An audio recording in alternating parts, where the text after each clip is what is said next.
I'm back.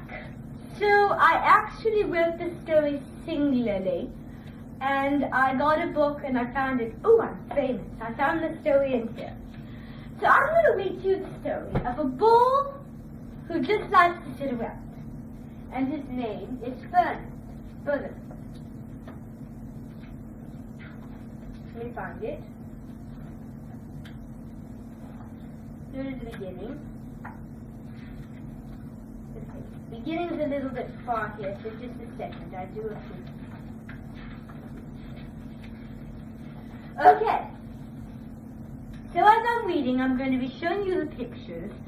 And this is out of a book. This is out of a children's classic book. So it looks very big, doesn't it?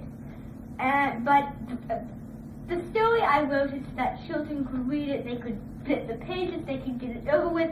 But at the same time, they can think about how that really feels to be in the bull's position.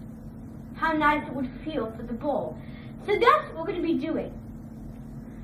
So as I'm reading, I want you to be thinking about how the bull is actually feeling. And think of how you would feel if you were in the bull's position. And then we'll talk about it. So this story takes place in Spain. It takes place in, now I have to give you a geographical question, a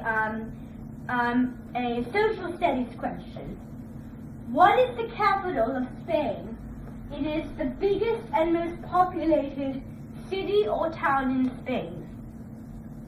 Madrid, yes. So that's where our story takes place. I actually wrote the story on card paper, and then I transmitted it to a computer. This is not the actual, well, take it back. This is the actual drawings that I drew up from the computer. So as I read, I will be showing you each one. So once upon a time in Spain, so you see the castles. See that? I just want to make sure that you guys can see. Look, castle there. See? Okay. So it takes place in Spain. In Madrid, Spain, there's a lot of hills, and there's a lot of mountainsides. Well, not mountainsides. There's a lot of plateaus. The hilly side going down to the water. So it's like a kingdom. It looks like Terabithia, doesn't it? Looks like Terabithia because it's a big castle. It looks like it's on a remote island in the middle of nowhere. Because you have grassy fields leading up to the very center of the island with the castle. And if you hadn't noticed, smoke is coming out of the chimney. Turn the page. There was a little bull, and his name was Fernand. So this is along the fields of the remote island, so to speak. So this is kind of the animal, the bull, you see it. This is the bull. What kind of things is he doing, don't you think? What he is doing is he is just pawing at the ground, looking for something to look at, or looking for something to eat. He's really, really tame. For the starters, so as you can see, I know it's not the best picture. I should have zoomed in, but anyways. All the other bulls he lived with would run and jump and butt their heads together. Look at the other bulls. And think about the fact that he was not one of those bulls. He was alone. And he wasn't part of their club, you see. See that? I hope you did. Okay. But not Fernand.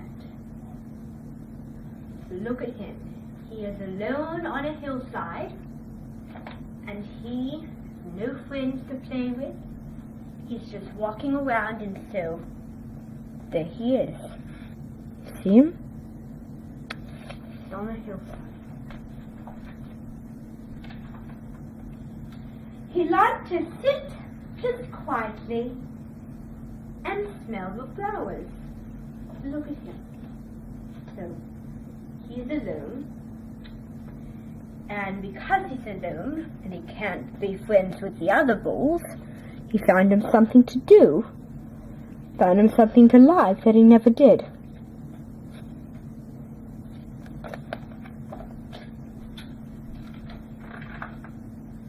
He had a favorite spot out in the pasture under the cork tree. So the cork tree was the spot. You see? That was the spot. You see the cork tree? See him? There, I don't know if you can see that good enough, but I'm doing my best. It was his favorite tree, and he would sit in the shade all day and just smell the flowers. So that's all he liked to do. That's all he ever did. So, unlike the other bulls, he didn't play, didn't have any friends, so probably thought the flowers were his only companion. Sometimes his mother, who's a cow, okay, so I think you learned something. A bull is like a child cow. Would worry about him. She was afraid he would be lonesome all by himself, and I hope you're thinking about this. So the mother is very, very worried about him, and she's worried that he has no friends and he's alone. You see? Maybe you can see that. Why don't you run and play with the other little bulls and skip and butt your heads, she would say. But Ferdinand would shake his head. I like it better here. I can just sit quietly and smell the flowers.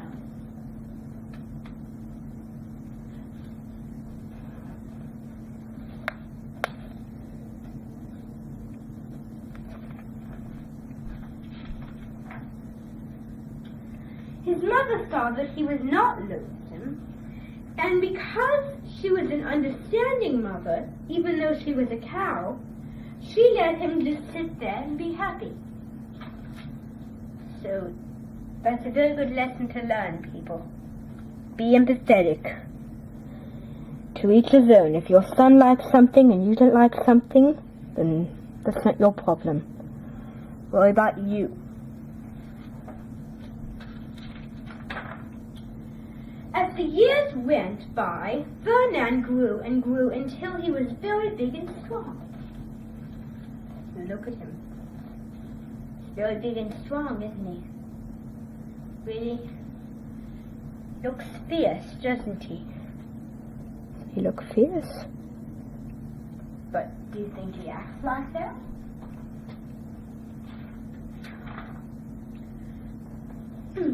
All the other bulls who had grown up with him in the same pasture would fight each other all day. They would butt each other and stick each other with their horns. What they wanted most of all was to be picked up at the fight balls in Madrid. So these are the bulls, and they were fighting over which bull would go to Madrid. But of course, there was one bull who didn't want to. Guess who it is, right? Hint, hint. But not Ferdinand. He still liked to just sit quietly under the cork tree and smell the flowers.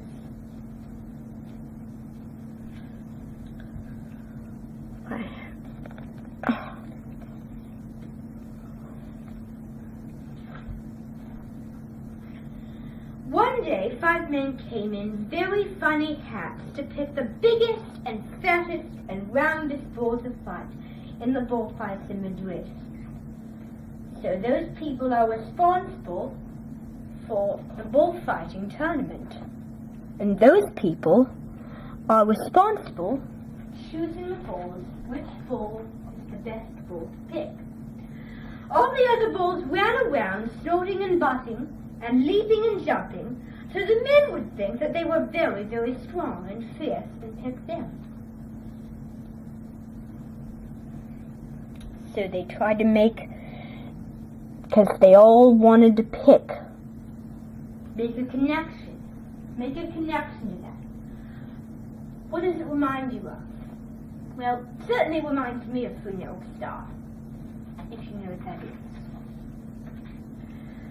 Ferdinand knew that they wouldn't pick him, and he didn't care. So he went out to his favorite cork tree and sat down.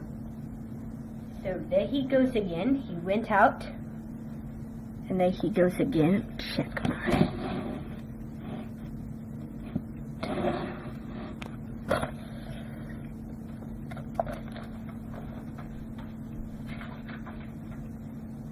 He didn't look where he was sitting, and instead of sitting on the nice, cool grass, he sat in the shade of in the shade. He sat on a bumblebee. Well, I'm not afraid of... No, you're very right. They're not as harmful, but they can still sting you. They didn't really...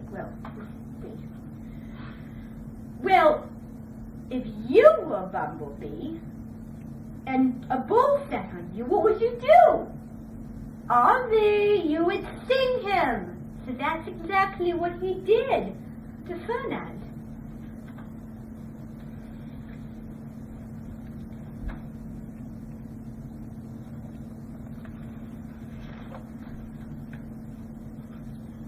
Wow! Did it hurt? Ferdinand jumped up with a snort.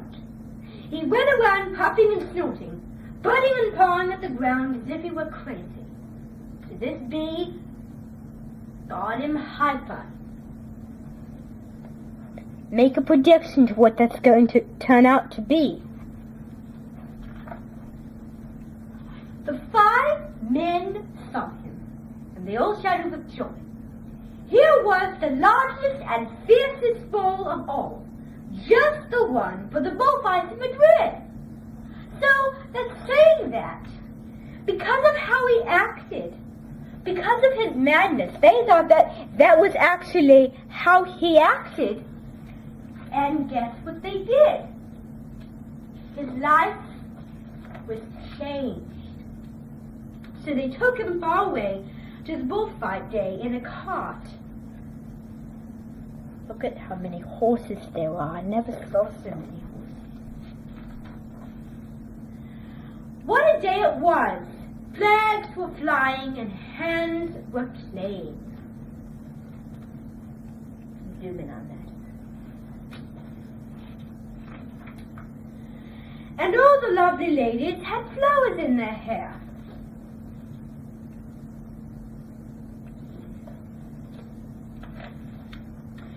They had a parade into the ballroom. So they had music and parade.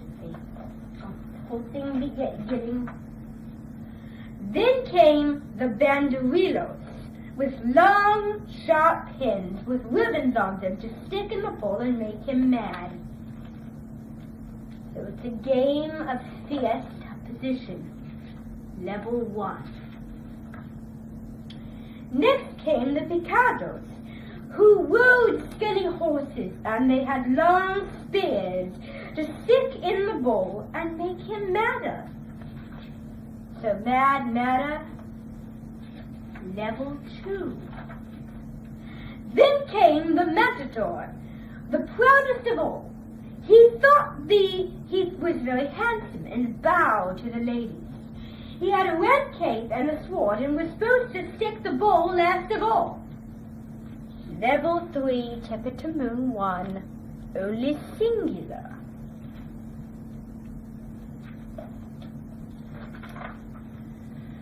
Then came the bull, and you know how that was, don't you?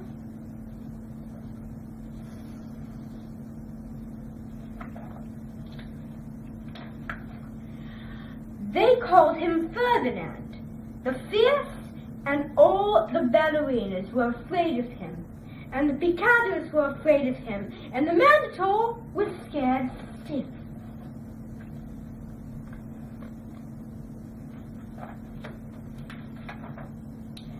Ferdinand ran to the middle of the ring, and everyone shouted and clapped, because they thought he was going to fight fiercely and butt and snort and stick his horns around.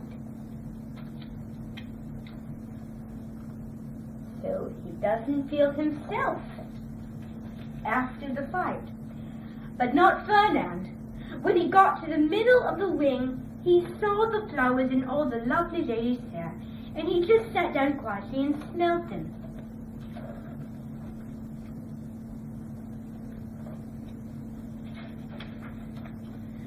He wouldn't fight and be fierce no matter what they did. He just sat and smelled. And the ballerinas were mad, and the picados were madder, and the Mandatoor was so mad he cried, because he couldn't show off his cape and sword. So it's too sad to be dead. So they had to take Ferdinand home.